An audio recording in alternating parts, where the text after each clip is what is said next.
Hi. So I just wanted to comment on what it was like to go to Budapest, Hungary. I had no idea I was going to go. And I did not know what to expect, but it was so cool and so beautiful. Let me share. And happily, I share from my own perspective.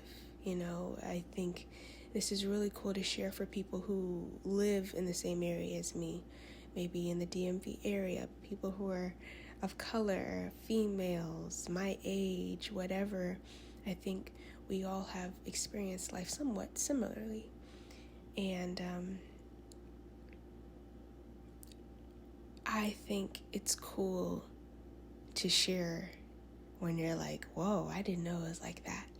So I just wanted to share when I first got to the city, it was like I looked at Gothic structure. Like, I don't fully know the proper title, but it felt like I was looking at like old but well constructed. Like maybe I even saw gargoyles, I don't know, but it was just such intricate pointy corners, and the brick was so intricate. The only thing I could really say was Gothic. And it was so different from any other European city I'd been to, because at the time I had traveled to like London and I had traveled to Vienna. So in my travels, I found myself walking the streets. That's what I did. I explored, and thanks to God, I was fine, There was one girl who I kind of traveled with, but throughout the day I was by myself exploring, and I think I traveled by some men, maybe sitting like outside, kind of hanging by their doorway, and sometimes you question like, how do you react to me, a female? How do you react to me, a black female? And everything was fine, and I can't lie. I think my anxiety levels were around. So if 50 is somewhat normal, I was around a 65. And so I was just on edge, but honestly, I had no reason. Nothing bad happened.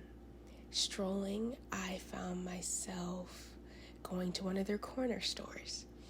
And if you've ever been in Aldi, you'll notice how, I didn't go to Aldi, but you'll notice how they kind of have an entry system and an exit system, like where it's obvious that you're entering and you can't go back out through the entrance.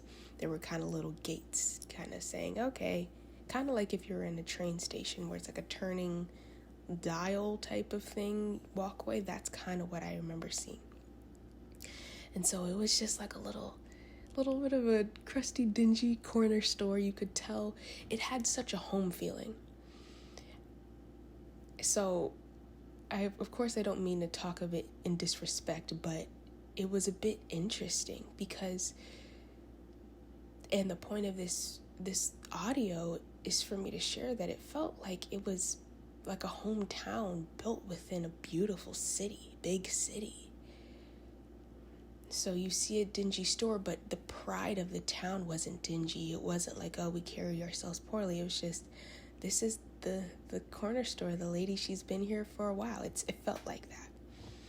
And so you saw different kind of like foreign packages, snacks, foods. And one thing I saw more than I had ever seen, and this is a European thing, was sparkling water. And there are so many different types of sparkling. I guess how much carbonation is in there. And at the time, I think I remember being very thirsty, but I was like trying to find the best one. But I made sure to just get regular water because I'm not used to that. But it was just an entire row dedicated to sparkling water. I was like, wow. And it was time for me to pay. I don't remember if I used card or coins, but I do know that that funfs, F-U-N-F, is their currency. And I remember that the clerk, she was an older lady, I think, but she didn't speak English, but she had a smile. I think she was kind toward me. And so that was beautiful. That's all I can say, is because when you go into these situations, you question, how am I seen? when I walk through the streets, I forget that I'm a black woman. Like, like, it's even weird for me to say it right now. African American, I'm just Summer. How I identify as Summer. I love my brown skin. I've had it my whole life. And I know that in the it's only when you watch TV in media do you kind of categorize yourself. Otherwise, I'm just living life, and I want to have a good time, and I want to be safe. And so for the first time, I had to question and be aware, but everything was okay. All I know is that I definitely did not see many black people there, except in one spot. Honestly, I didn't see any. Maybe on one bus going to the airport at the end, but no, I don't even really remember that. But I was in Starbucks, and it was a 2-level Starbucks. And I just wanted to talk about the cool things I saw. So I remember, guys, so I think maybe my anxiety went to maybe around a 70. So I was nervous, and I was like, okay, what should I get? Should I get a coffee? And I don't really think I got a coffee. I walked past, and then I kind of just went upstairs to explore, because really I just wanted to relax. And it was a beautiful kind of kitty-cornered storefront. So you could see a window to the front of you and a window to the left of you. And so I sat at a table, and I remember seeing a bookshelf to the right and bathrooms beyond there. And I was like, oh, this is sweet. It felt like a cafe. It felt like a place that was welcoming for you to sit. At home, in my local town, we have a small Starbucks, and it's very tiny. Barely any place to sit, one level. And people are going in and out. So that was a nice... Starbucks is a chain everywhere, but I believe that design,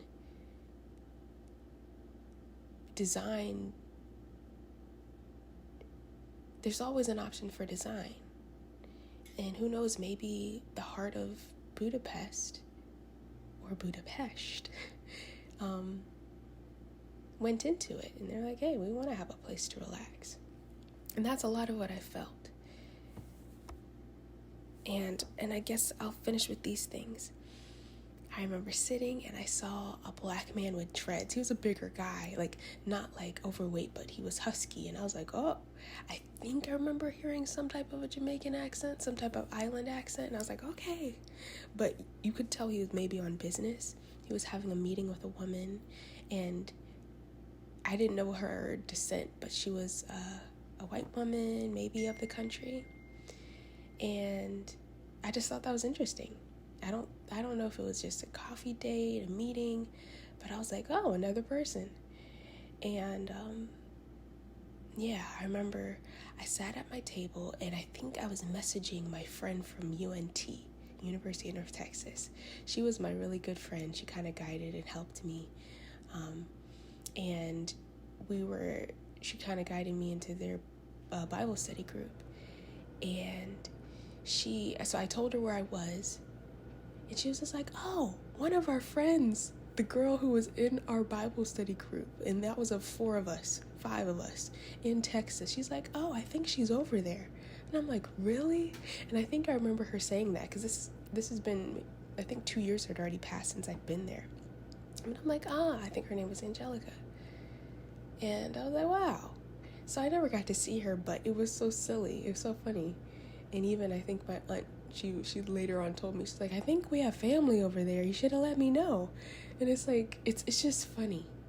You don't know until you know. You don't know what you might be missing out on until you kind of experience it.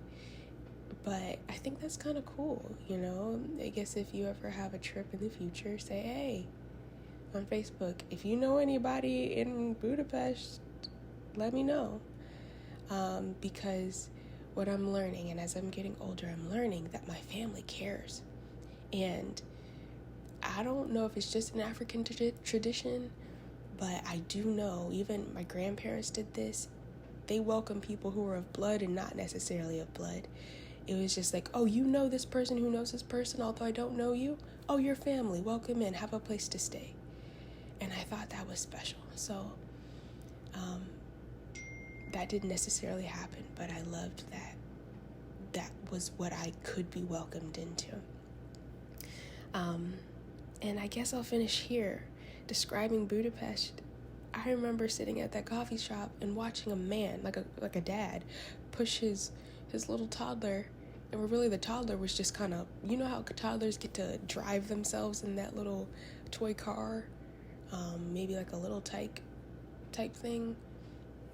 Yellow, red color with a wheel.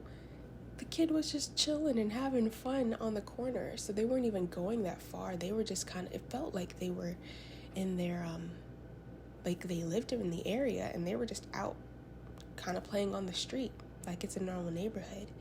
And that's where I finish in my summary for Budapest. I learned that it is pronounced Buda and Pest. Budapest is not one city, it's actually two cities, and it's kind of divided by the river. I believe it's the Danube River. And I loved that it was the first city I've ever been to in my life where you felt like the people were at home. Like it's a city, but they made it their home. I went on a walking tour, and the lady said that their language, like they don't have a Germanic origin of language. Like English is not the root. So it's not an easy language for people to learn because they're like, oh, you don't have the same rules as us. It just has to go into their history. And I think that has to do with the feel of their town right now. It's that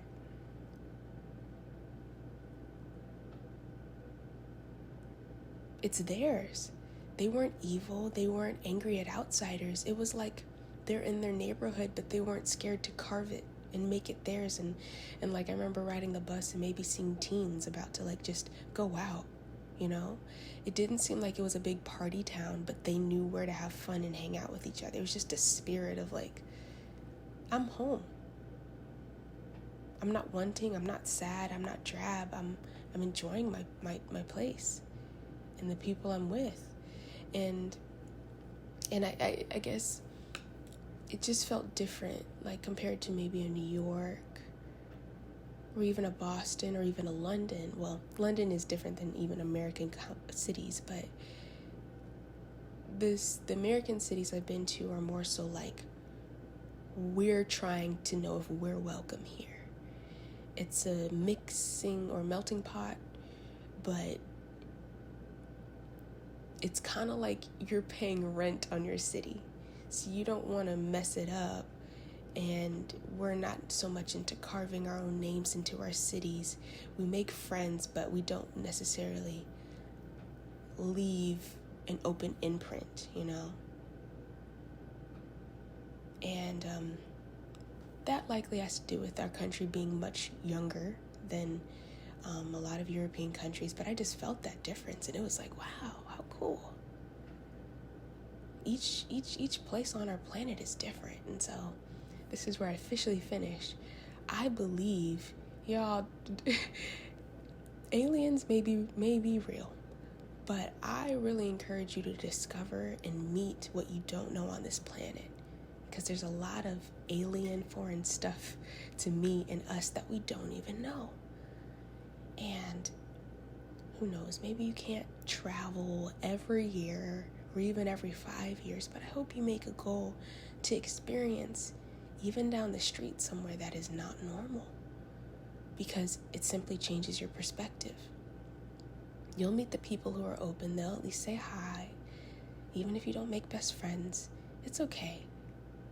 But you get to experience something different, and you kind of get to ease the anxiety in your mind about what your mind believes the world is. If anything, I learned that the world is much kinder, and it's a home for many people, and we totally have free range on how we design it. I hope you design it with kindness. This is Summer. Bye-bye.